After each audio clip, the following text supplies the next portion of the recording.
the stage, Ivanov Boeck. Come on. Hello, thank you. Yeah, my name's Ivanov Boeck, and I've got quite a strange name because I'm from Finland. You know, my name gets pronounced differently everywhere I go. You know, in Finland the pronunciation is Ivanov. Here people tend to pronounce it a bit more like Ivanov. And if I gig more in the countryside, it's pronounced a bit more like go back to your own fucking country.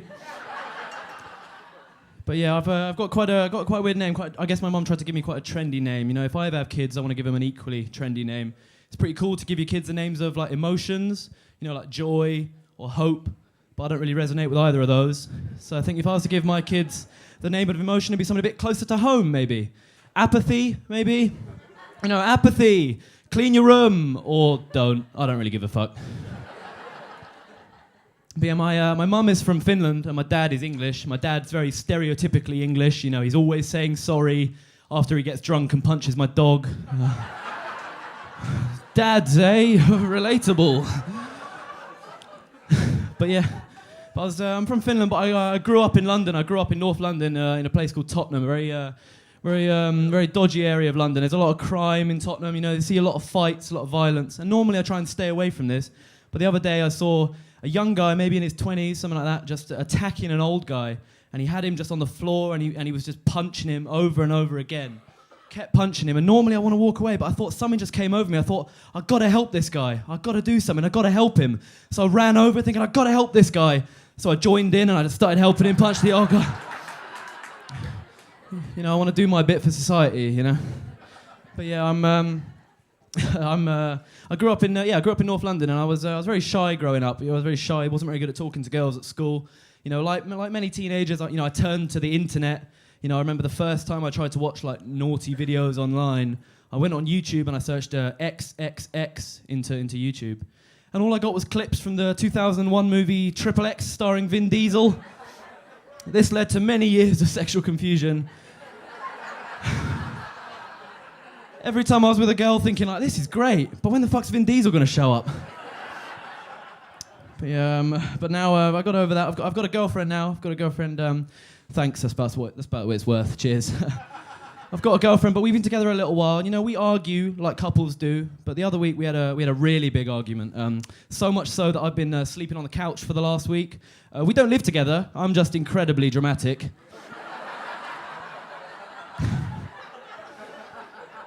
But yeah, I'm 23 now. I graduated university recently, and you know, people my age, what they do when they finish, they want to go traveling. You know, they go and find themselves. You know, that's kind of the goal. You go on a gap year to India or your yoga retreat or some shit, and you go and find yourself. But you know, I never wanted to find myself. I'm happy not knowing.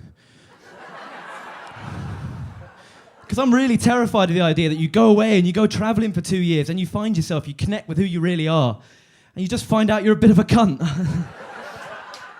You know, but it's a funny story. I was telling that joke at night when I was, you know, trying some new stuff, and you know, when you mix jokes around, and comedians, we like to write notes on our hand, and I realised on my way to the gig I was getting a lot of really weird looks on the tube, people kind of staring at me, and I realised I'd just written the word cunt on my hand. You know, they don't know I'm going to a comedy gig. Might just be my word of the day. but yeah, after uni, I grew up with a single mum. I grew up with a single mum in my family, and just me and my mum. And it's quite hard growing up, especially as a boy, to kind of show affection to your dad. And you know, like every time I didn't see my dad very often, it's always very hard. I always find every time I do see him, it was always really hard to hug my dad. And I feel like I could never really hug him for very long. It'd always get a bit cut short because, you know, the guards would start shouting, "No hugging!" And then he'd get escorted back to his cells. Something about punching a dog or something like that.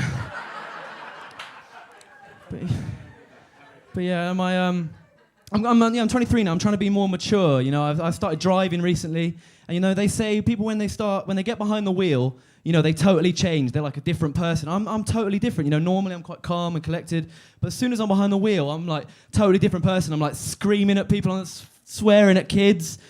You know, fuck off, whatever. And you know, the person next to me is always looking at me like I'm a complete fucking maniac. Mainly because I haven't even turned the engine on yet. We still just sit in the driveway. I don't have a driveway. I live in London.